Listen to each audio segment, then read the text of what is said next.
ಮಹಾರಾಷ್ಟ್ರದ ಬಾರಾಮತಿಯಲ್ಲಿ ಸಂಭವಿಸಿದ ವಿಮಾನ ದುರಂತದಲ್ಲಿ ಮಹಾರಾಷ್ಟ್ರ ಡಿಸಿಎಂ ಅಜಿತ್ ಪವಾರ್ ದುರ್ಮರಣಕ್ಕೀಡಾಗಿದ್ದಾರೆ. ಕೇವಲ ಅವರು ಮಾತ್ರ ಅಲ್ಲ, ಪೈಲಟ್ ಶಾಂಭವಿ ಮತ್ತು ಪಿಂಕಿ ಮಾಲಿ ಅಂತ ವಿಮಾನದ ಸಿಬ್ಬಂದಿ ಅವರು ಕೂಡ ಮೃತಪಟ್ಟಿದ್ದಾರೆ. ಈಗಾಗಲೇ ಆಸ್ಪತ್ರೆಗಳತ್ತ ದೌಡಾಯಿಸ್ತಾ ಇದ್ದಾರೆ ಅವರ ಕುಟುಂಬಸ್ಥರು ಅಂತಕ್ಕಂಥ ಮಾಹಿತಿ ಕೂಡ ಇದೆ. ಇನ್ನೇನು ಸ್ಥಳಕ್ಕೆ ಕೇಂದ್ರ ವಿಮಾನಯಾನ ಸಚಿವರು ಕೂಡ ಭೇಟಿ ಕೊಡ್ತಾರೆ.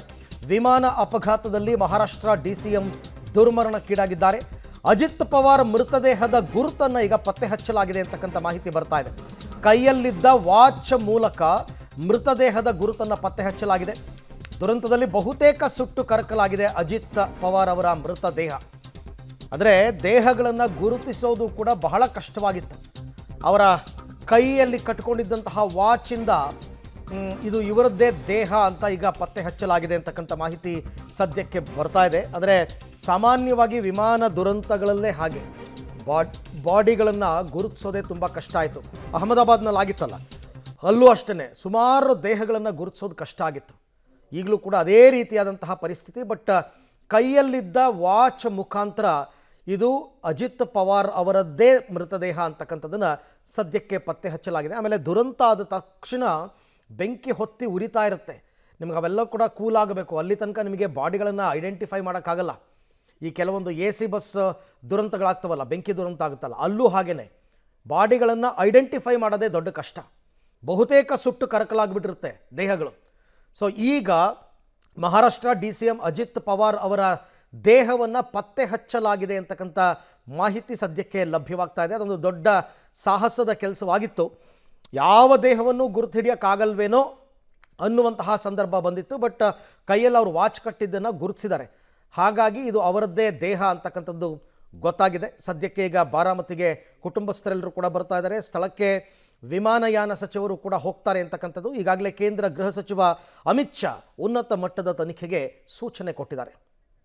ಈ ಎಲ್ಲ ವಿಚಾರಕ್ಕೆ ಸಂಬಂಧಪಟ್ಟಂತೆ ಮತ್ತಷ್ಟು ಮಾಹಿತಿ ನನ್ನ ಕೊಲೀಗ್ ಶಬೀರ್ ಅವರಿಂದ ಪಡ್ಕೊಳ್ಳೋಣ. ಶಬೀರ್, ಸಾಮಾನ್ಯವಾಗಿ ಈ ಥರದ ವಿಮಾನ ದುರಂತಗಳಲ್ಲಿ ಮೃತಪಟ್ಟವರ ಬಾಡಿ ಐಡೆಂಟಿಫೈ ಮಾಡೋದೇ ತುಂಬ ಕಷ್ಟ, ಎಲ್ಲ ಸುಟ್ಟು ಕರಕಲಾಗಿರುತ್ತೆ. ಸೊ ಇಲ್ಲಿ ಯಾವ ರೀತಿ ಬಾಡಿ ಐಡೆಂಟಿಫಿಕೇಶನ್ ಆಗ್ತಾ ಇದೆ ಅಂತ ನೋಡಿ, ಈ ಒಂದು ವಿಮಾನ ದುರಂತದಲ್ಲಿ ಇದ್ದಂಥ 5 ಜನ ಏನು ವಿಮಾನದಲ್ಲಿ ಪ್ರಯಾಣವನ್ನು ಮಾಡ್ತಿದ್ರು, ಅವರು 5 ಕೂಡ ಮೃತಪಟ್ಟಿರುವಂಥದ್ದು. ಮತ್ತು ಮೃತದೇಹಗಳು ಸುಟ್ಟು ಕರಕಲಾಗಿದ್ದಾವೆ ಅನ್ನುವಂತಹ ಮಾಹಿತಿಗಳು ಕೂಡ ಇದ್ದಾವೆ. ಯಾವ ರೇಂಜಿಗೆ ಅಂದರೆ ಯಾವುದೇ ಮೃತದೇಹಗಳನ್ನು ಕೂಡ ಬೇಗನೆ ಗುರುತು ಹತ್ತಲಿಕ್ಕೆ ಸಾಧ್ಯ ಆಗದೇ ಇರುವಂಥ ಸನ್ನಿವೇಶಗಳು ಕೂಡ ಇದ್ದಾವೆ. ಸೊ ಅವರು ಧರಿಸಿದಂಥ ಬಟ್ಟೆ ಅಥವಾ ಕೈಗೆ ಹಾಕಿದಂಥ ವಸ್ತುಗಳು, ಈ ರೀತಿಯಾಗಿ ಬೇರೆ ಬೇರೆ ವಸ್ತುಗಳ ಸಹಾಯದಿಂದ ಅವರ ಮೃತದೇಹಗಳನ್ನು ಗುರುತು ಮಾಡುವಂಥ ಕೆಲಸವನ್ನು ಕೂಡ ಈಗ ಸದ್ಯಕ್ಕೆ ಮಾಡಲಾಗ್ತಾ ಇರುವಂಥದ್ದು. ಮುಖ್ಯವಾಗಿ ಅಜಿತ್ ಪವಾರ್ ಅವರ ಮೃತದೇಹವನ್ನು ಕೂಡ ಈಗ ಗುರುತು ಮಾಡಲಾಗಿದೆ. ಅವರು ಕೈಗೆ ಕಟ್ಟಿದಂತಹ ಗಡಿಯಾರದ ಪಳಿಯುಳಿಕೆಯಿಂದ ಅವರನ್ನ ಗುರುತು ಹಚ್ಚಲಾಗಿದೆ ಅನ್ನುವಂಥ ಮಾಹಿತಿಗಳು ಕೂಡ ಈಗ ಸದ್ಯಕ್ಕೆ ಸಿಗ್ತಾ ಇರುವಂಥದ್ದು. ವಿಮಾನ ಪತನ ಆದ ಬಳಿಕ ಅವರ ಮೃತದೇಹಗಳನ್ನ ಎಲ್ಲವನ್ನು ಕೂಡ ಬಾರಾಮತಿ ಆಸ್ಪತ್ರೆಗೆ ಸಾಗಿಸುವಂತ ಕೆಲಸವನ್ನ ಕೂಡ ಮಾಡಲಾಗಿತ್ತು. ಕುಟುಂಬಸ್ಥರು ಎಲ್ಲರೂ ಕೂಡ ಬಂದ ಬಳಿಕ ಅವರು ಹಾಕುವಂತ ವಸ್ತುಗಳ ಆಧಾರದ ಮೇಲೆ ಈಗ ಮೃತದೇಹಗಳನ್ನು ಗುರುತು ಹಚ್ಚುವಂತ ಕೆಲಸವನ್ನ ಮಾಡಲಾಗಿತ್ತು. ಆ ಪೈಕಿ ಈಗ ಅಜಿತ್ ಪವಾರ್ ಅವರ ಮೃತದೇಹದ ಗುರುತು ಕೂಡ ಪತ್ತೆಯಾಗಿರುವಂಥದ್ದು. ಅವರು ಧರಿಸ್ತಾ ಇದ್ದಂತ ಕೈ ಗಡಿಯಾರದ ಮೂಲಕ ಅವರ ಗುರುತನ್ನು ಕೂಡ ಈಗ ಪತ್ತೆ ಹಚ್ಚಲಾಗಿದೆ ಅನ್ನುವಂಥ ಮಾಹಿತಿಗಳು ಕೂಡ ಸಿಗ್ತಾ ಇದ್ದಾವೆ.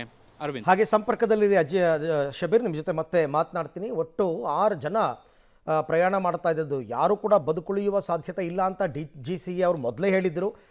ಬಟ್ ಈಗ ಒಂದೊಂದೇ ಮೃತದೇಹಗಳನ್ನು ಪತ್ತೆ ಹಚ್ಚುವ, ಐಡೆಂಟಿಫೈ ಮಾಡುವಂತಹ ಕೆಲಸಗಳು ಈಗ ಸದ್ಯಕ್ಕೆ ಆಗ್ತಾ ಇದೆ.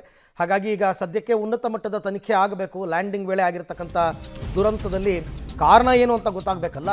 ಸೊ ವಿಮಾನ ಅಪಘಾತದಲ್ಲಿ ಮಹಾರಾಷ್ಟ್ರ DCM ದುರ್ಮರಣಕ್ಕೀಡಾಗಿರುವಂತಹ ಘಟನೆ, ಬಾರಾಮತಿಯತ್ತ ಅಜಿತ್ ಪವಾರ್ ಕುಟುಂಬಸ್ಥರು ಈಗ ಪ್ರಯಾಣವನ್ನು ಬೆಳೆಸಿದ್ದಾರೆ ಅಂತಕ್ಕಂಥ ಮಾಹಿತಿ ಬರ್ತಾ ಇದೆ. ಬಾರಾಮತಿ ಆಸ್ಪತ್ರೆಯಲ್ಲಿದೆ ಅಜಿತ್ ಪವಾರ್ ಅವರ ಪಾರ್ಥಿವ ಶರೀರ. ಸೊ ಆಸ್ಪತ್ರೆಗೆ ಧಾವಿಸ್ತಾ ಇದ್ದಾರೆ ಅಜಿತ್ ಪವಾರ್ ಬೆಂಬಲಿಗರು. ಯಾಕೆಂದರೆ NCPಯ ದೊಡ್ಡ ಲೀಡರ್, ನೆಚ್ಚಿನ ದಾದಾನನ್ನ ನೆನೆದು ಕಣ್ಣೀರಿಡ್ತಾ ಇದ್ದಾರೆ ಬೆಂಬಲಿಗರು ಅಂತ ಈಗಾಗಲೇ ಆಸ್ಪತ್ರೆ ಬಳಿ ಬಂದಿರತಕ್ಕಂಥವ್ರು. ಹಾಗಾಗಿ ಕುಟುಂಬಸ್ಥರು ಕೂಡ ಬರಬೇಕಾಗತ್ತೆ. ಕುಟುಂಬಸ್ಥರೆಲ್ಲ ಬಂದು ಪೋಸ್ಟ್ಮಾರ್ಟಮ್ ಮಾಡಿ ಅದಾದ ನಂತರ ಮೃತದೇಹವನ್ನು ಕುಟುಂಬಸ್ಥರಿಗೆ ಹಸ್ತಾಂತರ ಮಾಡುವಂತಹ ಪ್ರಕ್ರಿಯೆ ಆ್ಯಸ್ ಯೂಶುವಲ್ ಎಲ್ಲ ಅಪಘಾತಗಳಲ್ಲಿ ಹೇಗಾಗುತ್ತೆ ಅದೇ ರೀತಿ ಅಂತನ್ಬಿಟ್ಟು. ಸೊ ಈಗ ಸದ್ಯಕ್ಕೆ ಇರ್ತಕ್ಕಂಥ ಮಾಹಿತಿ ಪ್ರಕಾರ ವಿಮಾನದಲ್ಲಿ ಯಾರೂ ಕೂಡ ಬದುಕುಳಿದಿಲ್ಲ ಅಂತಕ್ಕಂಥದ್ದು. ಈ ಬಗ್ಗೆ ಕೂಡ ಮತ್ತಷ್ಟು ಮಾಹಿತಿ ನನ್ನ ಕೊಲೀಗ್ ಶಬೀರ್ ಅವರಿಂದ ಪಡ್ಕೊಳ್ಳೋಣ. ಶಬೀರ್, ಈಗ ಒಂದು ಕಡೆ ಅಜಿತ್ ಪವಾರ್ ಕುಟುಂಬಸ್ಥರು ಬಾರಾಮತಿಯತ್ತ ಬರ್ತಾ ಇರ್ತಕ್ಕಂಥದ್ದು, ಯಾರ್ಯಾರಿದ್ರು ಅವರ ಕುಟುಂಬಸ್ಥರು ಈಗಾಗಲೇ ಹಾಸ್ಪಿಟ್ಲ್ ತಲುಪಿದಾರಾ? ಜೊತೆಗೆ ಈಗ NCP ಕಾರ್ಯಕರ್ತರ ಅಳಲು ಕೂಡ ಜೋರಾಗಿದೆ. ಅರವಿಂದ್ ನೋಡಿ, ಈಗ ಈ ಒಂದು ಅಪಘಾತ ಆದ ಬಳಿಕ ಅಜಿತ್ ಪವಾರ್ ಅವರು ಏನು ನಿಧನರಾದ್ರು, ಈ ಸುದ್ದಿ ಕೇಳ್ತಾ ಇದ್ದಂತೆ ಈಗ ಎಲ್ಲರೂ ಕೂಡ ಬಾರಾಮತಿ ಹತ್ತ ತೆರಳ್ತಾ ಇರುವಂಥದ್ದು. ಮುಖ್ಯವಾಗಿ ಬಾರಾಮತಿಯಲ್ಲೇ ಇದ್ದಂಥ ಕಾರ್ಯಕರ್ತರು, ಬೆಂಬಲಿಗರು, ಅಭಿಮಾನಿಗಳೆಲ್ಲರೂ ಕೂಡ ಆಸ್ಪತ್ರೆ ಮುಂಭಾಗದಲ್ಲಿ ನೆರೆದಿರುವಂಥದ್ದು. ಒಂದು ಆಘಾತಕಾರಿ ಸುದ್ದಿ ಬರ್ತಾ ಇದ್ದಂತೆ ಮುಖ್ಯವಾಗಿ ಮುಂಬೈನಲ್ಲಿದ್ದಂಥ ಶರದ್ ಪವಾರ್ ಮತ್ತು ಅವರ ಕುಟುಂಬಸ್ಥರು ಎಲ್ಲರೂ ಕೂಡ ಬಹುತೇಕ ಈಗಾಗಲೇ ಬಾರಾಮತಿಗೆ ನಿರ್ಗಮಿಸಿರುವಂಥದ್ದು. ಇನ್ನೊಂದು ಸ್ವಲ್ಪ ಹೊತ್ತಿನಲ್ಲಿ ಕೂಡ ಅವರು ತಲುಪುವಂಥ ಸಾಧ್ಯತೆಗಳಿದ್ದಾವೆ. ಇನ್ನು ಮುಖ್ಯವಾಗಿ ಅಜಿತ್ ಪವಾರ್ ಅವರ ಪತ್ನಿ ಮತ್ತು ಪುತ್ರ ಇಬ್ಬರು ಕೂಡ ದೆಹಲಿಯಲ್ಲಿದ್ದರು. ಅಜಿತ್ ಪವಾರ್ ಅವರ ಪತ್ನಿ ಸಂಸದೆ ಕೂಡ ಆಗಿರುವಂಥ ಹಿನ್ನೆಲೆಯಲ್ಲಿ ಇವತ್ತು ಸಂಸತ್ ಅಧಿವೇಶನ ಇದ್ದಂಥ ಹಿನ್ನೆಲೆಯಲ್ಲಿ ಅವರು ಎಂದಿನಂತೆ ದೆಹಲಿಗೆ ಕೂಡ ಬಂದಿದ್ದರು ಮತ್ತು ಅವರ ಮಗ ಕೂಡ ದೆಹಲಿಯಲ್ಲೇ ಇದ್ದರು. ಈ ಸುದ್ದಿ ಬರ್ತಾ ಇದ್ದಂತೆ ಈಗ ಅವರು ಕೂಡ ಬಾರಾಮತಿಗೆ ಹತ್ತ ತೆರಳುತ್ತಾ ಇರುವಂಥದ್ದು. ಅವರು ಕೂಡ ಮಧ್ಯಾಹ್ನ 2 ಗಂಟೆ ವೇಳೆಗೆ ತಲುಪ್ತಾರೆ ಅನ್ನುವಂಥ ಮಾಹಿತಿಗಳು ಕೂಡ ಈಗ ಸದ್ಯಕ್ಕೆ ಸಿಗ್ತಾ ಇರುವಂಥದ್ದು. ಬಹುತೇಕ ಕುಟುಂಬಸ್ಥರು, ಅವರೆಲ್ಲರ ಆಪ್ತರು ಎಲ್ಲರೂ ಕೂಡ ಹೋಗ್ತಾ ಇದ್ದಾರೆ. ಸುಪ್ರಿಯಾ ಸುಳೆ ಕೂಡ ಈಗಾಗಲೇ ದೆಹಲಿಯಿಂದ ಹೊರಟಿದ್ದಾರೆ. ಅವರು ಕೂಡ ಬಾರಾಮತಿಯನ್ನು ಸ್ವಲ್ಪ ಹೊತ್ತಿನಲ್ಲೇ ತಲುಪುವಂಥ ಸಾಧ್ಯತೆಗಳನ್ನು ಕೂಡ ಈಗ ನಿರೀಕ್ಷೆ ಮಾಡಲಾಗ್ತಾ ಇರುವಂಥದ್ದು. ಬಹುತೇಕ ಕುಟುಂಬಸ್ಥರು ಬಾರಾಮತಿಗೆ ತೆರಳಿದ ಬಳಿಕ ಅಲ್ಲಿ ಮೃತದೇಹದ ವಿಚಾರಕ್ಕೆ ಸಂಬಂಧಪಟ್ಟಂತೆ ಮುಂದಿನ ನಿರ್ಧಾರಗಳಾಗುತ್ತೆ. ಅಂತ್ಯಕ್ರಿಯೆ ಪ್ರಕ್ರಿಯೆಗಳು ಹೇಗೆ ಮತ್ತು ಎಲ್ಲಿ ಅನ್ನುವಂಥದ್ದಕ್ಕೆ ಸಂಬಂಧಪಟ್ಟಂತೆ ನಿರ್ಧಾರಗಳನ್ನು ತೆಗೆದುಕೊಳ್ಳಬಹುದು. ಬಹುತೇಕ ನಾಳೆಗೆ ಅಂತ್ಯಕ್ರಿಯೆ ನಡೆಯುವಂಥ ಸಾಧ್ಯತೆಗಳಿದ್ದಾವೆ. ಯಾಕೆಂದರೆ NCPಯ ಅಗ್ರಗಣ್ಯ ನಾಯಕ ಆಗಿರುವಂಥ ಹಿನ್ನೆಲೆಯಲ್ಲಿ ಅಭಿಮಾನಿಗಳಿಗೆ, ಬೆಂಬಲಿಗರಿಗೆ, ಕಾರ್ಯಕರ್ತರಿಗೆ ಅಂತಿಮ ದರ್ಶನದ ಅವಕಾಶವನ್ನು ಮಾಡಿಕೊಡ್ಬೇಕಾಗತ್ತೆ. ಆದರೆ ಅಂತಿಮ ದರ್ಶನಕ್ಕೆ ಅವಕಾಶ ಮಾಡಿಕೊಡುವಂಥ ಸಾಧ್ಯತೆಗಳಿದೆಯಾ? ಯಾಕೆಂದರೆ ಫ್ಲೈಟ್ ಕ್ರ್ಯಾಶ್ ಆಗಿ ಸಂಪೂರ್ಣವಾಗಿ ದೇಹ ಛಿದ್ರವಾಗಿರುವಂಥ ಹಿನ್ನೆಲೆಯಲ್ಲಿ ಆ ಸ್ಥಿತಿಯಲ್ಲಿ ಮೃತದೇಹ ಇದೆಯಾ ಅನ್ನುವಂಥದ್ರ ಬಗ್ಗೆ ಕೂಡ ಇನ್ನೂ ಸ್ಪಷ್ಟತೆಗಳಿಲ್ಲ. ಸೊ ಕುಟುಂಬಸ್ಥರು ಬಂದ ಬಳಿಕ ಅಂತಿಮ ದರ್ಶನಕ್ಕೆ ವ್ಯವಸ್ಥೆ ಆಗುತ್ತಾ ಇಲ್ವಾ, ಅಥವಾ ನೇರವಾಗಿ ಅಂತ್ಯಕ್ರಿಯೆಗೆ ತೆಗೆದುಕೊಂಡು ಹೋಗುವಂಥ ಸಾಧ್ಯತೆಗಳಿದೆಯಾ? ಈ ಎಲ್ಲದಕ್ಕೆ ಸಂಬಂಧಪಟ್ಟಂತೆ ಒಂದು ಸ್ಪಷ್ಟತೆಗಳು ಸಿಗುವಂಥ ಸಾಧ್ಯತೆಗಳಿದ್ದಾವೆ. ಬಹುತೇಕ ಮಧ್ಯಾಹ್ನ 3 ಅಥವಾ 4 ಗಂಟೆಯ ಬಳಿಕ ಇದಕ್ಕೆ ಸಂಬಂಧಪಟ್ಟಂತೆ ಒಂದು ಸ್ಪಷ್ಟ ಚಿತ್ರಣ ಸಿಗುವ ಸಾಧ್ಯತೆಗಳನ್ನು ಕೂಡ ನಿರೀಕ್ಷೆ ಮಾಡಬಹುದು. ಅರವಿಂದ್, ಹಾಗೆ ಸಂಪರ್ಕದಲ್ಲಿ ಶಬೀರ್, ನಿಮ್ಮ ಜೊತೆ ಮತ್ತೆ ಮಾತನಾಡ್ತೀನಿ.